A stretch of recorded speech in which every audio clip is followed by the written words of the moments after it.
Broadcasting from Cincinnati, you're listening to the Ringside Reporter podcast. All the news from the world of boxing right here. Well, I'm talking to you the way I want to talk to you. Now, here's your host, Eric Lorda.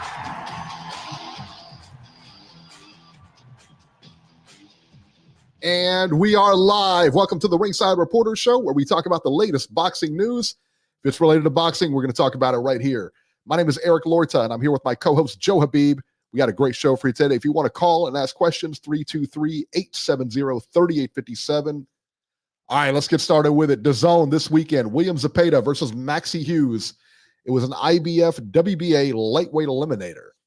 So, Babe, I didn't know too much about Maxie Hughes prior to this. I knew he was going to be a tough fighter. I didn't know how he was going to fare against William Zepeda, and it looks like he didn't fare well at all here. William Zepeda stopped Maxie Hughes at the end of the fourth round. Hughes' corner actually stopped the fight between the fourth and fifth rounds. This fight was all Zepeda. He put a ton of pressure on Hughes, and Hughes just had no answer. I don't know really what his game plan was. I don't know that he should have been ready for that pressure. I don't know why he wasn't, or if it's just, listen, there's levels to it too, you know. In the fourth round, Hughes got hit with a number of body shots, man, and they just seem to be landing. He landed at will. Zepeda just landed at will all fight on this dude, man. Hughes was trying his best, but at the end of the day, man, he was not that competitive. And you know what? I tell you what, hats off to his corner, because the corner saw that. His corner recognized he lost every single round. He was not competitive in any of those rounds. The writing was on the wall. It was 0-4 after that, and his corner just said, hey, we're done, you know. And I tell you what, and like I said, man, hats off to him. You don't see that a lot. You really don't. You see people, they're going to go out on their shield, and the corner says the same thing, da-da-da. But I tell you, they did a good job here in protecting that guy, because he was going to get hurt. He was already in a world between that third and fourth round. He was taking a lot of shots. And then I think that the first round, the best, if you had to give Maxie Hughes his best round, was probably the first. And it was like that feel-out round. You know, there was nothing, anybody did. But in the second round, Zepeda really started to turn up the heat. And then third and four is just boom, Maxie Hughes, about 6 or 8 months ago, had a really great fight against George Kambosos. I had him winning the fight 7-5. He ended up losing a majority decision. Max Hughes is a solid fighter. He's a real solid fighter. I didn't think this was going to be a great style for him. And yeah, the pressure's coming. It's like when someone gives you a warning, a weather warning, a hurricane's coming. You can prepare for it all you want, but shit's still going to get fucked up. You know what I'm saying? Right. And that's how this guy, Calix calls this guy the Mexican murder hornet, because he just swarms the shit out of you. And I always like the Tijuana tornado. I always like that one. Yeah. And it's just hornet. Yeah. It's just he just swarms the shit out of you, man. That's what he does. And there's no way you can stop him, because he's relentless. He doesn't get tired, and he just puts the shots together. He shortens the shots up. He doesn't load up. He doesn't wind up. Nothing's telegraphed. He's just a very fluid combination puncher. He has a real tight, strong defensive construct. And when he's coming forward, he's got the high guard. And it's just really hard to penetrate that high guard of his. And you can punch with him. You can try to, but he just doesn't stop. How are you going to punch with him when there's nonstop combinations being thrown at you? There's no breaks in between, so it's hard to punch with you, punch in between the shots. It's just tough, man. And Maxie Hughes is a guy who likes to fight on the outside, likes to use space, but when this guy's coming at you, he's got quick feet as well, and he just doesn't stop, and he cuts off the ring beautifully. He's just hard to get away from. It really is, man. Real quick, the Zepeda brand boxing podcast. Thank you guys so much. Said he can't stay for the live, but wanted to show support. Love the show. Thank you so much, my friend. Thank you. Appreciate that. Yeah, he just didn't have an answer, and his corner didn't have an answer. And the thing is, like, you just get the feeling that his corner knew he was outclassed. And it was pretty evident pretty early. So after the fight, Zepeda calls out Shakur Stevenson. Shakur Stevenson accepted via social media. He says, yeah, who wants to see it? He said, I do, and so he, accepted via social media. That sounds like an easy enough fight to put together. Beeb, you know how I feel about Shakur Stevenson? I like him a lot. He's really tough to hit. He's a tough guy to fight. And I think that Zepeda will make him fight, but at the same time, I think that style, it kind of plays into Shakur's hands, no? I like Zepeda in the fight because here's the thing. Zepeda's got quick feet. Okay, yeah. And Shakur's never fought someone with quick feet like that. Dos Santos had quick feet, and he just didn't have the hand speed to keep up with Shakur. Yeah. Zepeda, I think, has the hand speed and the foot speed, and he's relentless. And the thing is when you're a counterpuncher, it's hard to deal with this type of pressure. It's a lot. It's hard. It's very hard to deal with this type of pressure. This is like when Floyd fought Castillo. Floyd's the counterpuncher, but Castillo was just a relentless guy coming forward, really good inside fighter. But this is a guy in Zepeda. Problem is he's just so quick, and he throws the shots short and compact, and he's got a good jab. He's just a very well-rounded, sound fighter. And the end game is he does like to get inside. That's no question about it. But because he's got such quick feet and he's got such a great jab, he gets there. And it's hard to stop him from coming because you still got to time that jab. And that jab is a stiff, hard, authoritative jab. And, it's just hard timing this guy because he throws feints on the way in. He moves his head on the way in. And he changes levels on the way in. So it's not just this guy bum rushing you. He's coming at you. Yeah. And he's making himself a hard target to hit while he's coming at you. And because he's throwing so many punches at you, a lot of times you can't get your stuff off. So I actually would pick Zepeda against Shakur. I think Zepeda could beat Shakur. Yeah. I don't think Shakur's ever faced this type of pressure. And he's faced similar styles, but each time he's faced a style similar to this, there was always one ingredient missing from that style. Like Dos Santos had quick feet, and it was a competitive fight. Some people had that 7 rounds to 5 for Shakur. It was a fight where Shakur didn't win that fight going away, but he pretty much was more competitive than people thought it would be. Right. But the thing with Dos Santos is he just didn't have the hand speed to keep up with Shakur. Yeah. And he just couldn't put the shots together. And he really wasn't throwing feints or anything. He wasn't as sophisticated enough with the offense. And then you had Joe Gonzalez, right? He was a guy who was putting pressure on Shakur. He had his moments, but again, he really couldn't. That was a different. I mean, he's not as skilled as Zepeda is for sure. No, but again, the one aspect one common denominator is a pressure type fighter, but didn't have enough weapons to use that pressure like Zepeda can. So then you look at Joe Gonzalez, and then you look at Nakatilia, another guy who was a pressure guy. But all those guys just didn't have the foot speed, the hand speed, the sophistication of the offense, being able to set the shots up as well as Zepeda can, right? Yeah. And not having the gas tank and not being as consistent with that pressure like Zepeda is. So this is a whole different kettle of fish for Shakur. And I'm just curious to see how he responds to a guy that has pressure, speed, and has some sophistication to his offense as well. I think it's a great fight. Shakur will probably be favored, no question about it. But I think this is a tough style for Shakur. I really do. Yeah, I think so too. But I do think that, and I do think that Shakur is going to have to get his respect early in that fight. He's going to have to put something on him. But I will tell you this, and I would favor Shakur.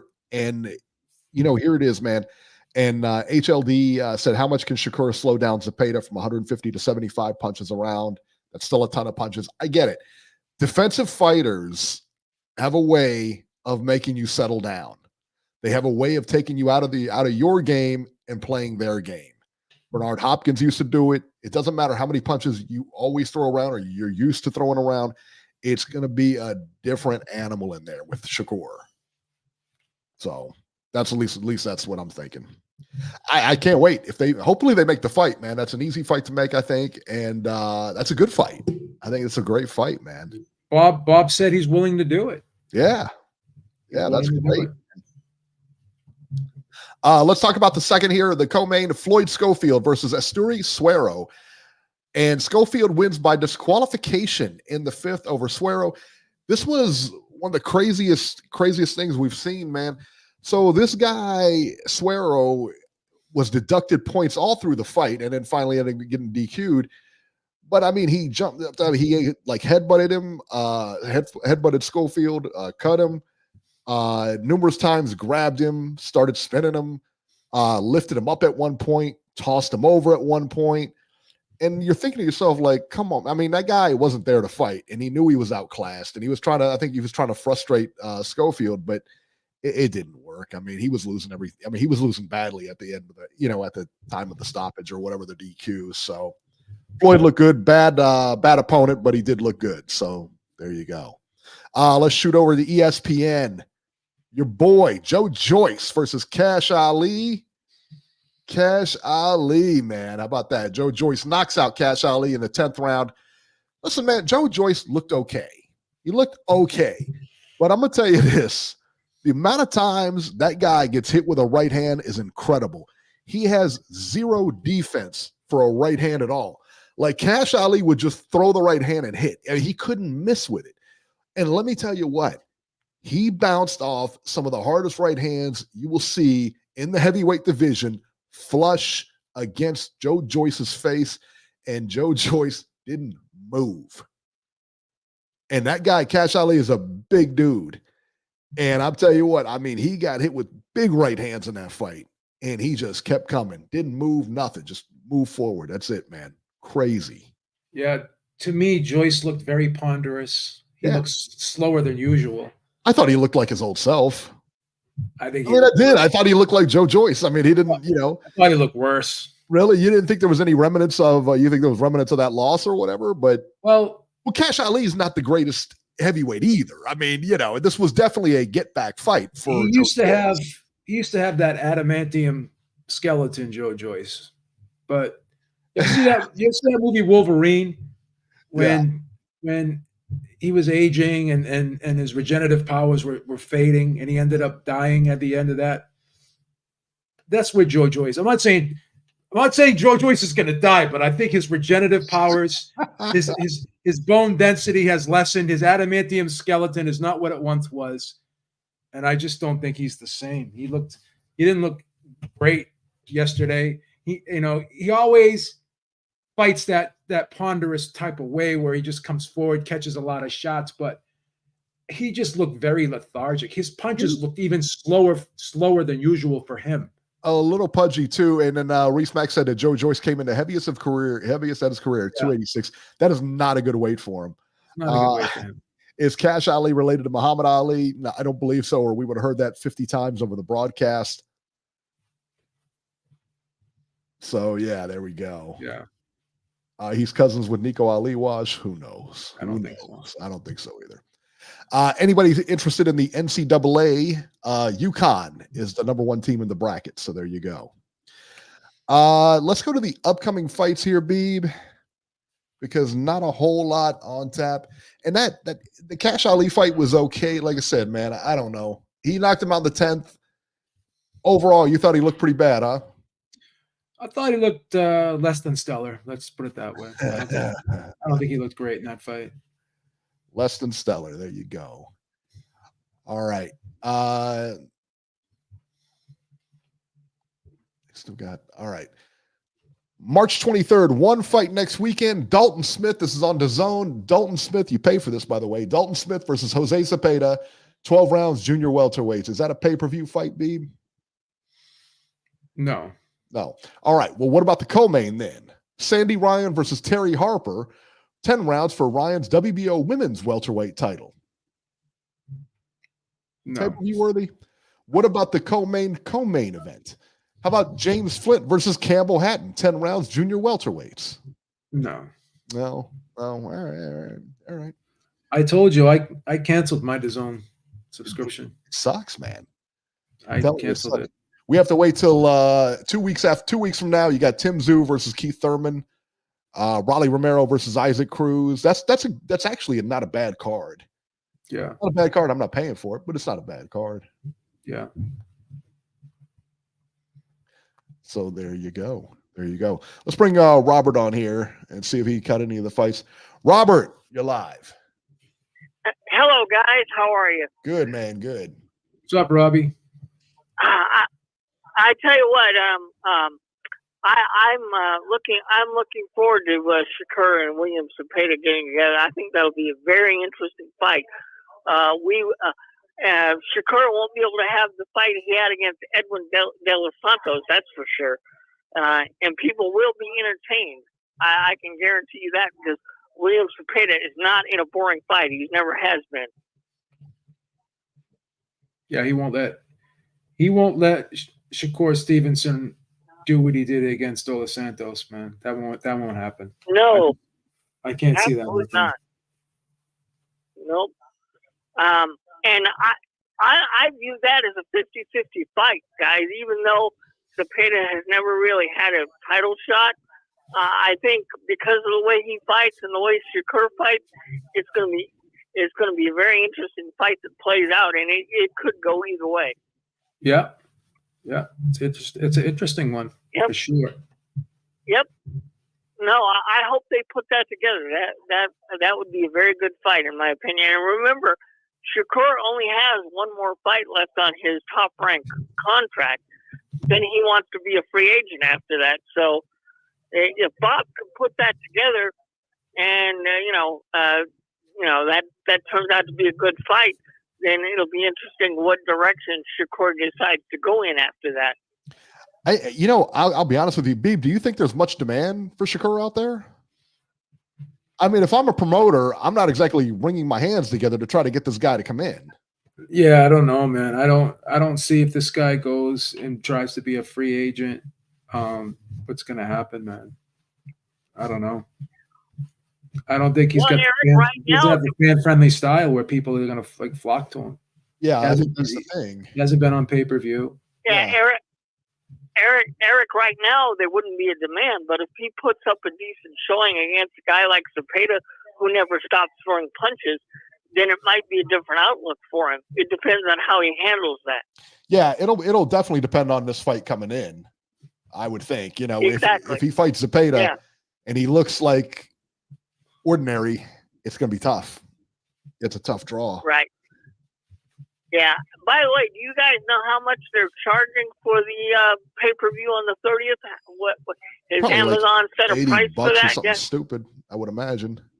I'm assuming it'll be something stupid. But yeah, I don't plan know. on buying that either. Yeah, I don't know. I don't know how much that's going to be. I mean, don't get me wrong. I like Tim Tszyu, but I think he's got the easy pickings here, fighting a guy that doesn't fight. Hasn't fought in I don't know how many years. And even when he was there, he didn't want to fight anybody that, you know what I mean? He was, I don't know. Exactly. Keith Thurman was always to me like a wasted talent, because like he had all the opportunity. They were billing him as the next guy, next showstopper or whatever, and then he just kind of fell off. He didn't want to fight. He was inactive. Never. He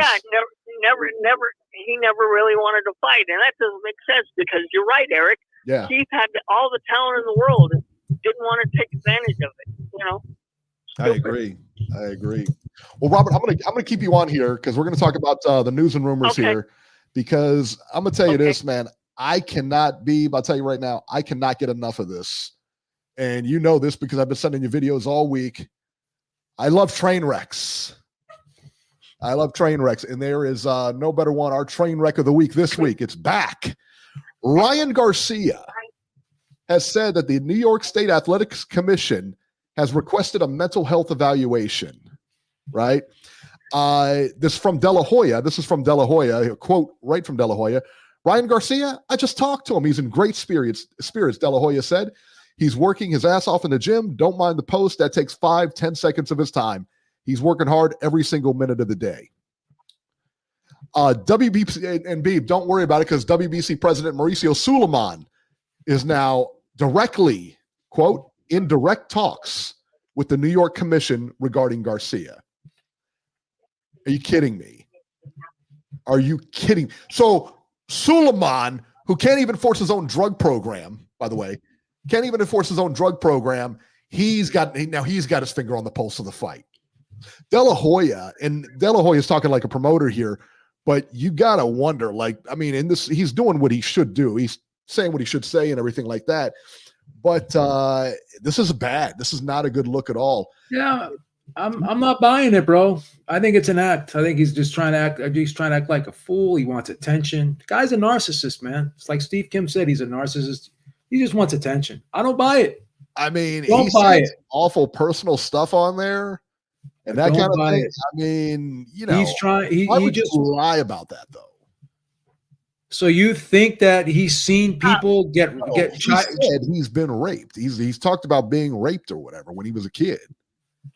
That's what he's talking about. And he's saying he's seen politicians rape. He's talking about politicians raping. That I don't. I mean, that's just conspiracy. But like, why would he come out and say that? That's a horrible. Number one, if that didn't happen to you and you say it happened to you, did he say he was molested as a kid? That's what he said. Yeah, that's what he said on one of these lives. So for him to just be a narcissist and start vomiting this stuff, that doesn't make any sense. Well, have you listened to some of the other stuff he said? Oh, absolutely. I've been listening to all of it. Check this out. Does it sound real? It sounds like he's nuts, is what it sounds like. That's what he wants you to believe. Now check this out. In a video with Fight Hype, Ryan Garcia just revealed that Oscar De La Hoya called him and said that some sponsors are actually pulling out of the fight because of what he's been saying on social media. And and if that's true, I don't know. I mean, I don't know, but like, this is seriously, it's not a good look. And if I'm De La Hoya or his management, and people tell him this on those lives all the time, like he'll go on there with friends. He's like, look, man, you got to know how this is coming off. Like they're telling him like straight, like, you got to know how this is coming off. You know what? You got to know why people are worried about you. No, I'm fine. I think there's something mentally up with that guy. So he's witnessed people raping kids, and he didn't do anything about it. Well, this is what he said, and I guess I'm assuming this is when he was a kid. Frankly, guys, I don't blame the New York State Athletic Commission for asking for mental health evaluation, because the way he's acting, I'm just wondering, has he taken too many punches already? Because a lot of these fighters who stay in the ring too long, they take too many punches, and then the brain doesn't work right. I wonder if it's worked in the reverse for Garcia. Has he already taken too many punches? Because frankly, I think Devin Haney's going to have it easy with Garcia. I think it'll be a walk in the park for him. I think it's going to be an easy fight for I don't think it's going to be competitive at all. And, it's a shame because Ryan Garcia has a lot of talent and he is a good fighter, but his head is not in the right place. And when you're going to go in and fight somebody like Devin Haney, you're going to get seriously hurt. I mean, I don't normally predict knockouts for Devin Haney fights, but it's possible if he's not in the right headspace, Devin Haney could knock him out. Yeah, and I tell you what, I saw some of his mitt work today with his dad. I guess he was holding mitts with his dad, and they just showed a picture of what's that guy's name? What is his trainer's name? Derek James. Derek James. Up against the wall, just looking like, what the heck? And he doesn't look good. I mean, he doesn't look good. What'd you get yourself into, Derek? Yeah, I mean, and you got to think that he's just running his own game over there too. Just like he did with Goosen, like where he came in and he said, this is what I'm going to do. And to me, okay, so in his last fight, I think, and again, I don't know, I'm just saying, if you start connecting dots and you start looking at history a little bit, he said, so like in his last fight, right? in his last fight with Garcia, or not with Garcia, but with Tank Davis. He said, oh, well, this and that. And he said that he went in the camp, or Joe Goosen said that he came in the camp and kind of wanted to dictate in how it was run and how everything was going. That's not really that's an odd thing for a fighter to do, no? Joe Goosen said that? Yes. Yeah. Joe Goosen said that Garcia came in the camp and he already had a game plan and he knew exactly what he wanted to do against Tank, and they just worked with him on that. They kind of took his game plan and worked with him. Listen, that that's if you tried to run that game on a trainer like Emmanuel Stewart, he would have walked out. Yeah. I mean, Emmanuel Stewart would not compromise himself or pimp himself out there just to get a check. No. So anyone that is part of that, Joe Goosen should have walked out. He don't need the money. Yeah. What's the sense? Is it worth it? Wasting your time? And remember, guys, when he fought Oscar Duarte in December, he was trying to do that ridiculous shoulder roll, and it's obvious the guy didn't know how to do it, because remember how bad he looked?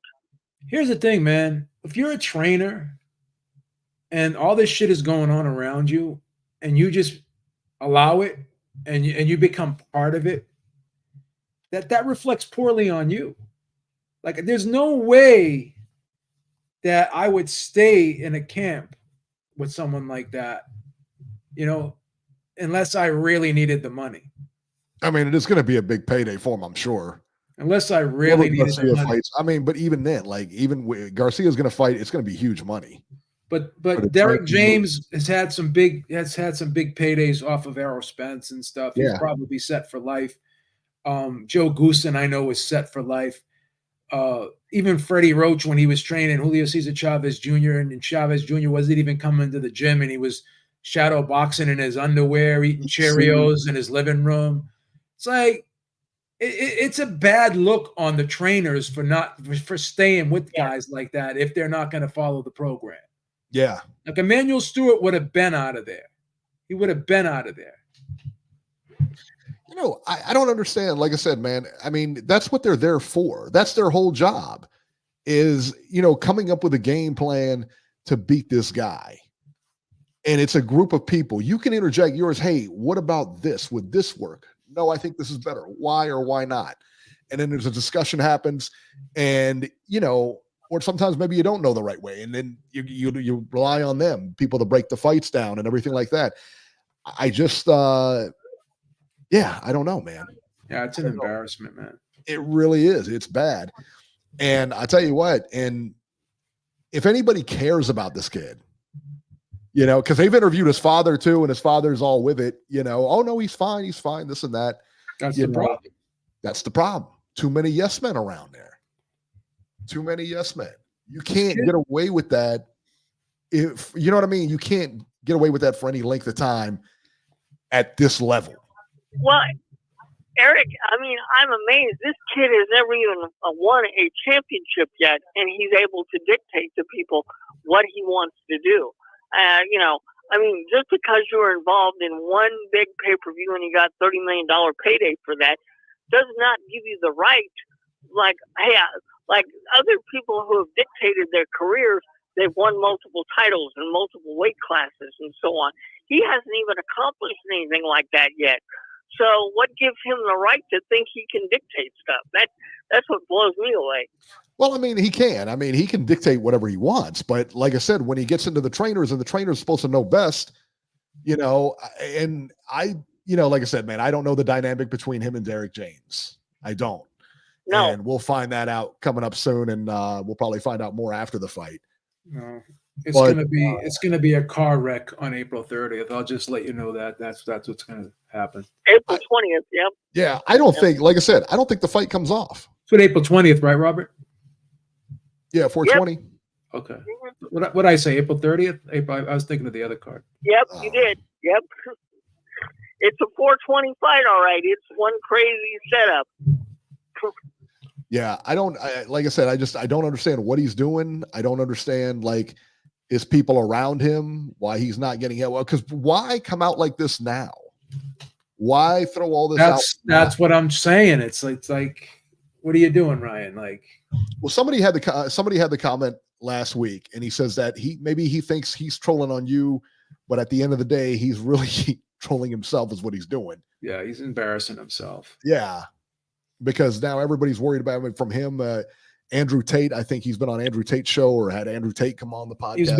He's been in Andrew Tate's Twitter space or something like that. They did a Twitter space together, and you know, that's the other thing. I mean, it's just crazy to me, going on. And he came out the other day and said that he's done with social media. He's got to go 0 dark 30. He's done. I'm going to go train. Literally, he made 3 videos about being done, and then 20 minutes later, there's another video, and he's just going on and on about nonsense. It's embarrassing, bro. No, this is not a good look, and I hate to say this, but I kind of feel bad for DAZN and Golden Boy because they put all kinds of money behind this. This is going to be a big pay-per-view, and Oscar De La Hoya is worth several $100 million. The zone is destroying your budget by charging you that ridiculous amount. Either one of those fools. You're going to feel bad for the zone charging you $225 for a year plus pay-per-views, Robert. You're on a budget. You're feeling sorry for these people. No, they might not make that quarter. You're feeling sorry for these people. I'm talking, Joe. You're canceling dinners with Mrs. Herrick because you're buying pay-per-views, and you're feeling sorry for these people. No, look. You couldn't even take Mrs. Herrick out for her birthday because you took the money and bought a pay-per-view instead. I mean, and you feel sorry for these people? Are you kidding me, Robert? He jumps to conclusion before I can even finish my thought. Yeah. Look, I feel bad for them in the sense. No, do I agree with the price they charge us? No, I don't, Joe. But I feel bad for them in the sense of because this guy has gone off the rails. He has got the talent to be an excellent fighter, but they're putting all of their eggs here in the baskets that shouldn't be put in. Devin Haney has got his act together. He's proven what he can do. This should be if both of them were normal people and taking the fight seriously, it should be one hell of a competitive fight. But the way I see it, Robert, this was never going to be a competitive fight. Robert, stop it. This was never going to be a competitive fight. Come on. I agree with you, Joe, because Ryan. No, you don't. You just said it was going to be a competitive fight. Now you're saying it. What are you doing here? I said it's not double talking. I said it was going to be a competitive. I said it was going to be a competitive fight if they both took it seriously. No, but even if he took it serious, it was not going to be a competitive fight. He's not as good as Devin Haney. Come on. Well, no, I don't. I agree with you, Joe. I think Devin Haney's going to win this fight. Which one is it? Do you agree with me or you disagree with me? Now you're waffling back and forth. You're killing me. You're killing me today. Right. Eric, you understand where I'm coming from here? Don't try to pull him into it. Don't try to pull it. Don't throw. Eric is not going to give you a lifeline here. He knows you're nuts. You know, Eric, he's the one that's got some mental problems here. He doesn't know what the hell he's saying right now. I think, break, Joe. Robert, I'll tell you what, even if Ryan was like 100% for this fight, right? And I don't know that he is, but let's just say, even if he's at his best, the best Garcia you've ever seen in your life, he's still going to have a tough fight with Devin Haney. That ain't an easy card to draw. No. He's going to lose the fight. Devin Haney is definitely going to win this fight. I would still favor Devin Haney. We have no disagreement there. Yeah, Ryan, at his best, I still favor Haney. There's one way Ryan can win this fight, Robert. You want to know what that is? If Haney trips and breaks his leg on the way. By not showing up. By not showing up. He's got to bring a bat in the ring with him. Good luck with that. Yeah. No, this is an easy payday. This is an easy payday for Devin. I'm going to look forward to what Devin does afterwards. Robbie feels bad. You feel bad for Elon Musk too when the Tesla stock is down? Maybe. The guy's worth $300 billion, and maybe one day he's worth $249 billion. You feel bad for him too? You feel bad for these people for making me sick. You completely misunderstood what I'm talking about. Making me sick. That's making me sick. Look at Beeb. Beeb's unhinged today, Robert. Jesus. All right, Robert. We're gonna get going here, man. We're gonna put you on hold. All right. Get him out of here, man. Okay. Give him the hook. Stop it. Give him the hook. What's the matter with you? Feels bad for DAZN. 774. You're live. Hey, yo, what's happening, people? Georgie. From one nut to another nut. I'm incognito tonight, guys. Incognito. Listen, about the fight, let me get with the Zepeda fucking Hughes real quick, bro. Zepeda, I mean, yeah, he looked like quick on his feet. He seems to be fast on his feet, but when it comes hand speed, I think Shakur's going to kill him. That's not going to be even easy, though. I mean, not going to be even that hard. It's going to be easy. And I don't know. I guess that's going to be the next move for Shakur. Shakur got to look impressive. We all know that because, I mean, if you don't, then there is no opinion for you. So he's going to have to do some work this time around. So that pressure there can make it a good fight, but Shakur should be able to win. I think he's winning. I don't have a lot of time, but I want to get into the fucking Ryan real quick because, you know, like that mental illness, it is no joke. And I suffer from that shit all my life, too. So who knows how much is that and how much is true what he's saying. I'm not going to call him crazy or dismiss whatever the fuck he's talking about. But for Team Haney, it's not going to be a good luck fighting him. I think they should cancel the fight. Cancel it, baby, because you're not going to win it. You're going to get no profit from that shit. I don't know. A lot of money, and man. If he beats you, he's going to look He's bad. not going to beat him. He's not going to beat him. He's not. Come on, please, and let me tell you what. What did you and Robbie FaceTime each other today? What's going on? Listen, I'm going to listen to Georgie on this one because we can talk about conspiracy theories. Who was the first dude to tell us about COVID? Georgie.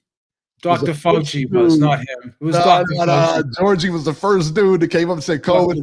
We brushed aside because we're not doctors. You know what I mean? And he was right about it. So, Georgie, I'm rolling with you. He was wrong. We shouldn't have been locked down for 2 years. They destroyed our economy because of Georgie. Baby, but these powers out there higher than us that we can't even fathom what's going on out there. It's the mafias. And then like 500,000 kids go missing every year. Yeah, I don't know that that's an accurate number. I don't know if that's an accurate number. That's what I don't know either because I really don't dig that much. So you know what I'm saying? For me to throw I did a little bit of research when he started this whole rant. Ryan Garcia started this whole rant. So I did some research. I went to the Department of Justice and their cases on human trafficking. There are less than 2,000 in the United States. Less than 2,000. More people get killed by vending machines. I'm telling you, I don't know that it's that big of a problem. There's no way 500,000 went missing. It's just there's no. I mean, but I think that's the wrong research. Because I mean, we're talking about missing people. We're not talking about a specific type of, you know what I'm saying, abused kid. That's going to be documented, though. If somebody's missing, that's going to be documented. I don't know, baby. I really don't know the numbers, so I cannot talk about it. But all I'm saying that evil is real. Anything can happen. And until the problem with writing is this. You have to put names out there. And you got tapes, you got these, you got that. Bro, you got to bring it up. All these I saw don't mean anything. That's the problem. I got no problem believing what the fuck you say, my G. But you need some evidence. That's the problem. Yeah, he has no evidence. Mind, I got to let you guys go. It's really important for everybody to support the channel. Always supporting. And if Ryan Garcia, if Shakur ended up fighting Zepeda, I would like to challenge for the championship, for the Ringside Reporter Championship belt, because I know I fulfill my shake. I haven't been around you know what happened. So I haven't been able to be around, but I want to come back and challenge for the belt. You don't just come back and challenge for the belt. He was a champion in recess. He was a champion in recess. Yeah, He was a champion in recess. Number one. Show him the respect he deserves. I'm just saying, you know. He was a champion in recess. Baby, I've been 4-time ringside champion. Let's get that straight. He's champion emeritus. Emeritus? He's champion emeritus. No one's made you take more pies in the face than this guy. Pie, bro. Give me an intro. I think I intro him. Give me there for the next one. But I gotta go, guys. So everybody support the channel. Donate. I'm outie. All right. There you go. From this day, you'll be my new fool. The official Georgie entrance. That's a trip.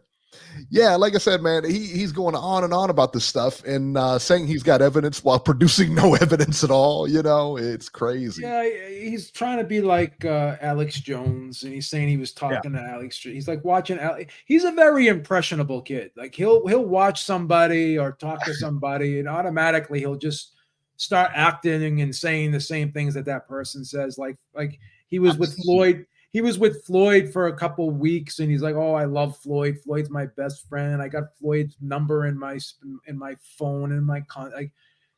It's just like he's just a weirdo, man.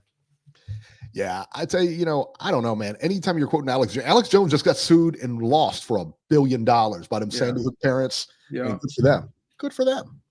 Yeah, you know. Yeah. All right, let's see what else is in the news here. Roberto Duran was hospitalized this weekend, receiving medical care for a heart problem, his family said. They didn't go into too many specifics, but it sounds like it's going to be okay, hopefully. Hope so. And he is 72, I believe. He's 72. Yeah. So anytime you're in a hospital at 72, it's a little worrisome, but there you go. Muhammad Ali, this is interesting, will be in the WWE Hall of Fame class of 2024. The ceremony will be April 5th during WrestleMania 40th weekend in Philadelphia.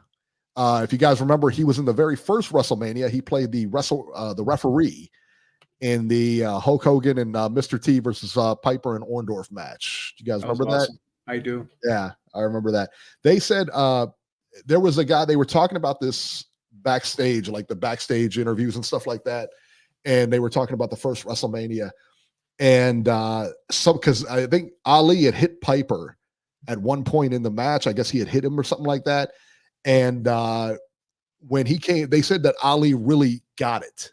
You know what I mean? Like he really understood what was going on there as far as like what his role was, what he got it. You know what I mean? And somebody asked Piper, he said, did he look like he hit you? He says, I didn't feel a thing.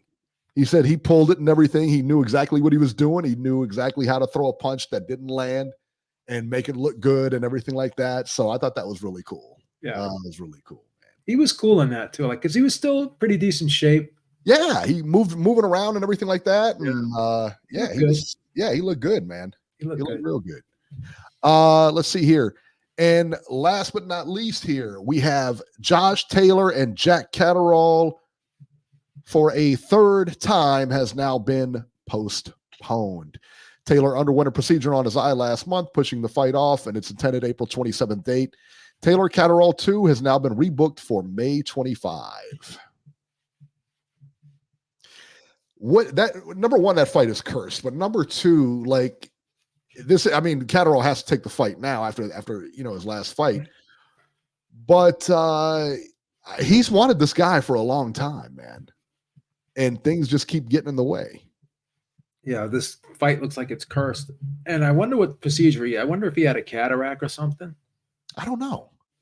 I don't know. They weren't real specific. Like I said, man, they weren't real specific on it. Yeah, because if it couldn't have been a retina. No. He couldn't heal that quick. Yeah. Cataracts, they help when you get a cataract removed. That's a really simple procedure. Yeah. Gotcha. So. All right, 516. 516, you're live.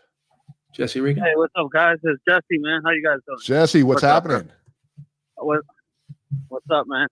I don't get to call in as much, but I just want y'all to know I still listen to the show, man, weekly. You guys do a great job. Did you Thank see you, that Jesse. PBC, did you see that PBC All Access? I did. It was pretty good. Yeah, it was pretty good. I kind of liked it, you know. I liked it. I actually liked it too, to be honest with you. Yeah, I think they did a great job on that. The four different fighters. I'm kind of looking more forward to the Rolly Romero fight. I think I could win some money on that one with Rolly as the underdog. You know, I think Rolly's gonna win that match. The Tim I think he 2, is too. I understand Keith Thurman is the name. Yeah, Eric, thanks, man, backing me up. I think Tim 2 is gonna beat Thurman. You know that. You know, I kind of like the name for his resume. It's somebody for his resume, and Keep him busy. You got to give him credit for that, at least, right? Yeah. Kid stays busy. So Ultimately, we'll see a Zoo versus Crawford showdown. You know, I wouldn't be mad at that. You know, I love that fight. What do you guys think about this Jake Paul Mike Tyson match? I missed the beginning. I don't know if you guys talked about it yet. Kind of like a little bit last week. You know, it's an exhibition. I think that people think it's going to be a real fight. Yeah. I don't even know if there's going to be judges in there. You know, now Jake Paul did clarify there's not going to be headgear or anything like that. It's going to be like a normal, you know, scrap. But again, it's an exhibition. They're not going to have. I think it's going to be a lot like the Roy Jones fight. You know, him, Mike Tyson. Wow, since I thought it was going to be a real match. I didn't even know it was going to be exhibition. No, it's not going to be a real match. No. But I think, well, are knockouts allowed, or is because I think, you know, I wouldn't think so. A lot of people I'm talking to are actually. Oh no. No, I wouldn't think so. Because a lot of people I'm talking to are picking Tyson, and I'm like, you guys got to remember, this is a 57-year-old man versus a 27-year-old, like. Yeah. Active boxer, like, you know, there's no way Mike Tyson wins this fight, you know, but, you know, I think it's going to do numbers for sure. Is it even a real fight? That's the thing. Yeah, nobody's really come out with the rules yet, you know, as far as will there be judges, will there not be judges, will you declare a winner, will you know what I mean? So I don't know. And I mean, could a commission let this go on? I imagine they could. I don't imagine they, you know, but yeah, you kind of ask yourself that, you know.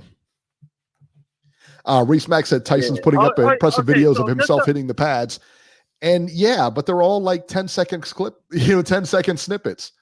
You know, we can all kind of, you know. And that's in the gym. Yes. Yeah. So, so just to clarify too, right? Because I was following that live the first day Garcia had that breakdown, and you know, so there's a lot of tweets that got deleted, and he said he was raped as a kid. He also said that he was forced to watch people rape kids and drink blood out of the kids. If he is just playing possum, that's a pretty sick joke to make. That's where I come out at. Yeah. I lost interest in this fight. Yeah. I think that's the thing, man. Like, because a lot of people said that, you know, like he's trolling or whatever, but that's not really a trolling kind of statement. You know, the stuff that he's saying is not really like just him hyping anything or anything like that. Those are like, and especially like if you're talking about that subject and it hasn't happened to you and you're saying it's happened to you, it's like, dude, that's not. And if it did happen to you, that's horrible. And the fact that this comes out right now, why nobody is coming to this guy's aid and saying, hey, man, you need to shut this down. Let's go get you some help. And let's, you know, he already took a week off or a couple months off or whatever for mental illness or something like that. I mean, and nobody's going to blame him for pulling out of that fight. Back in the day, yeah. Yeah, it's a very bizarre. Well, I think it's not only mental illness. I think it's drug abuse here. Like my theory is that he went on a binge and now he's having hallucinations. I've heard of like cocaine hallucinations, and if somebody's been up on coke, like for 4 or 5 days and stuff.